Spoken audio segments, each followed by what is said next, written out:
ಚಿಂತಿಸದೆ ಸಮಯಕ್ಕೆ ಸರಿಯಾಗಿ ಅನುಕೂಲವಾಗಿ ನಡೆದುಕೊಂಡರೆ ಸರಿ. ಇಲ್ಲವಾದರೆ ನನ್ನ ರೋಷದ ಕಿಚ್ಚಿಗೆ ಆಹುತಿಯಾಗುವುದು ನೀ ಕಟ್ಟಿದ ನಿನ್ನ ಸುಂದರ ಸಂಸಾರ.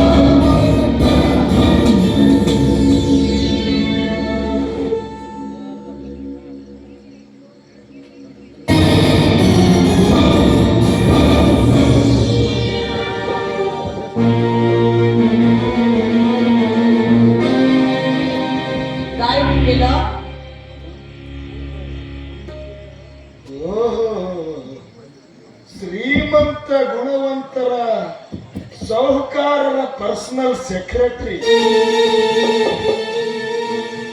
ಅಲ್ಲವೇ ಭಾವಿ ಸತಿ ಶೀಲವಂತಿ ಸುಧಾ.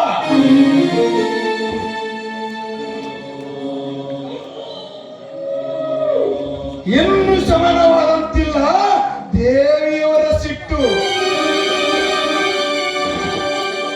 ನಿನ್ನಿ ಕೋಪ ಯಾರಿಗೂ ಪರಿಣಮಿಸುವುದಿಲ್ಲ. ವ್ಯಥಾತಾಪ ಮಾಡಿಕೊಂಡು ಪಾಪದ ಕೋಪದಲ್ಲಿ ಬಿದ್ದು ಸಾಯಿವೆ. ಸುಮ್ಮನೆ ನನ್ನ ಅನುಕೂಲವಾಗಿದ್ದು ಶ್ರೀಮಂತರ ಸತಿಯ ಸ್ಥಾನವ ಗಿಟ್ಟಿಸಿ ಆಯಾಗಿ ಸಂಸಾರ ಸಾಗಿಸುತ್ತಾ ಬಿದ್ದಿರಬಾರದೆ. ಬಿದ್ದಿರ್ತಿದ್ದೆ, ಅದು ಬೇರೆಯವರ ವಿಷಯವಾಗಿದ್ರೆ. ಆದ್ರೆ ಅದು ನಿನ್ನಂತಹ ನೀಚನ ವಿಷಯದಲ್ಲಿ ಎಂದಿಗೂ ಸಾಧ್ಯವಿಲ್ಲ. ದೇವರ ಕೃಪೆಯಿಂದ, ನನ್ನ ತಂದೆ ಪೂಜಾರಿಯವರ ಆಶೀರ್ವಾದದಿಂದ, ನನಗೆ ಗುಣವಂತರ ಸಹಾಯದಿಂದ ಅವರ ಮನೆಯಲ್ಲಿ ದುಡಿಯುವ ಕೆಲಸ ಸಿಕ್ಕಿದೆ.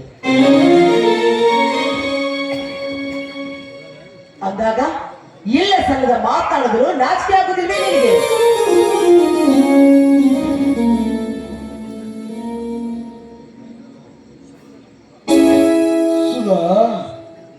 ಷಂಡನು ಕೂಡ ಒಂದು ಸಂಜೆಯ ಸರಸವಾಡಲೇಬೇಕೆನ್ನುತ್ತಿದ್ದ. ನಿನ್ನ ಸೌಂದರ್ಯವೇ ನಿನ್ನ ಮೊದಲನೇ ಕೇಡು. ಅದೊಮ್ಮೆ ತೋಟದಲ್ಲಿ ಕಂಡು ನಿನ್ನನ್ನು ಸೇರಲು ಆಶಿಸಿ ಮಾತನಾಡಿದರೆ ನನ್ನನ್ನು ಹೀಯಾಗಿ ಕೆರೆದು ಅವಮಾನಿಸಿದ್ದು ಇದು ನಿನ್ನ ಎರಡನೆಯ ಮಾಕೇಡು. ನನ್ನಂತರಂಗದಲ್ಲಿ ನಿನ್ನ ಪ್ರೇಮ ಸಂಘದ ಬಯಕೆಯ ಸಸಿಗಳು ಅಂಕುರಿಸುತ್ತಿರುವಾಗಲೇ ಸತಿಯಾಗಿ ಗುಣವಂತನ ಮನೆ ಸೇರುತ್ತೇನೆಂದು ಹೇಳುವುದು ನಿನ್ನ ಮೂರನೆಯ ಮಾಕೇಡು. ನಿನ್ನ ಮೂರ್ಖತನಕ್ಕೆ ಏನು ಹೇಳಬೇಕೋ ನನಗೊಂದಂತೂ ತಿಳಿಯದಂತಾಗ್ಬಿಟ್ಟಿದೆ. ಅಲ್ಲ, ನಾನು ಊರಿಗೆ ಬಂದಾಗಿಂದಲೂ ದೇವಸ್ಥಾನದಲ್ಲಿ ಇದ್ದಾಗಿಂದಲೂ ನೋಡ್ತಾ ಇದ್ದೀನಿ ಆ ನಿನ್ನ ಹಲಸು ವರ್ತನೆಯನ್ನ. ನಾನು ನನಗೋಸ್ಕರ ನನಗೆ ಆಶೆ ನೀಡಿದ ದೇವ ಸ್ವರೂಪದಂತಿರುವ ಮರ್ಯಾದೆಯ ಮಹಾಪುರುಷ ಗುಣವಂತ. ಇದನ್ನು ಸಹಿಸಲಾಗದೆ ಮತ್ತೊಬ್ಬರ ಬಾಳಿನಲ್ಲಿ ಚೆಲ್ಲಾಟ ಮಾಡೋದನ್ನ ಬಿಟ್ಟು ಒಂದು ಸದ್ಗುಣ ಹೆಣ್ಣನ್ನ ನೋಡಿ ಅವಳ ಕೊರಳಿಗೆ ತಾಳಿ ಕಟ್ಟಿ ಅವನ್ನೆಲ್ಲ ಬಿಟ್ಟು ಕಂಡವರ ಬಾಳಿನಲ್ಲಿ ಕಿಡಿ ಹಾಕುತ್ತಾ ಹೋದ್ರೆ ಒದೆ ಒದೆ ತಿನ್ಬೇಕಾಗುತ್ತೆ ನೀನು.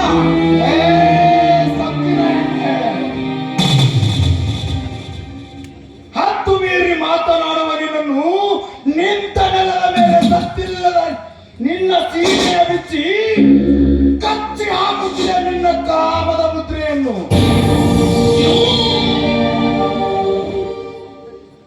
ಅದನ್ನು ಅರ್ಥ ಮಾಡಿ ಅದನ್ನು ಸೌಂದರ್ಯ ಸಿರಿಯಮ್ಮ ನನ್ನ ಆಸೆಯ ಅತಿ ಆಸೆಯ ಅವಕಾಶ ಕೊಡುತ್ತಲಿರುವೆ ನಿನ್ನ ಅಬ್ಬರದ ನುಡಿಗಳು. ಇದನ್ನು ಅರ್ಥ ಮಾಡಿಕೊಂಡು ನನ್ನೊಡಿಲಾಸೆಯ ತೀರಿಸು ಹೆಣ್ಣು ನೀನಾದರೆ ಸರಿ. ಒಂದು ವೇಳೆ ಇದೇ ರೀತಿ ನಿನ್ನ ಹಠ ಮುಂದುವರೆದರೆ ನಿನ್ನ ಶೀಲದ ಮೋಕಳಿ ಆಡದೆ ಬಿಡಲಾರ.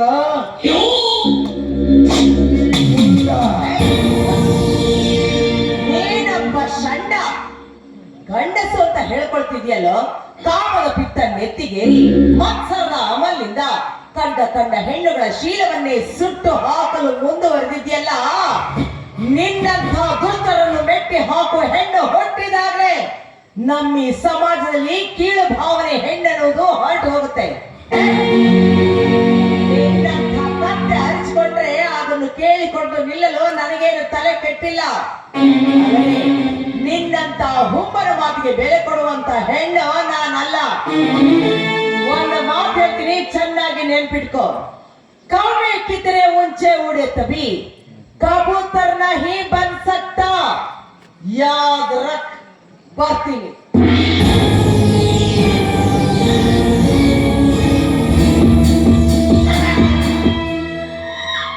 ಬರ್ತೀನಿ.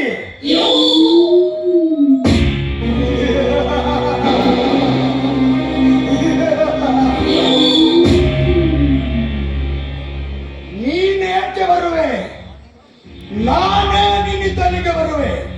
ಚಂದನದ ಗೊಂಬೆ ಹತ್ತಿರುವ ನಿನ್ನ ಅಂಗವನ್ನು ಕೆಡಿಸಲು.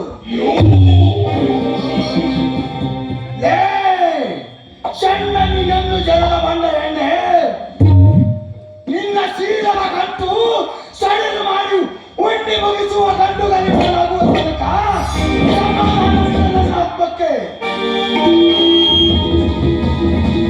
ಇದು ತಿಳಿಯೋದಿಲ್ಲ ನಿನ್ನ ಮನಕ್ಕೆ. ಇನ್ನು ದುರಂತ ತಪ್ಪಿದಲ್ಲ ನಿನ್ನ ಪ್ರತಿ ಕ್ಷಣಕ್ಕೆ.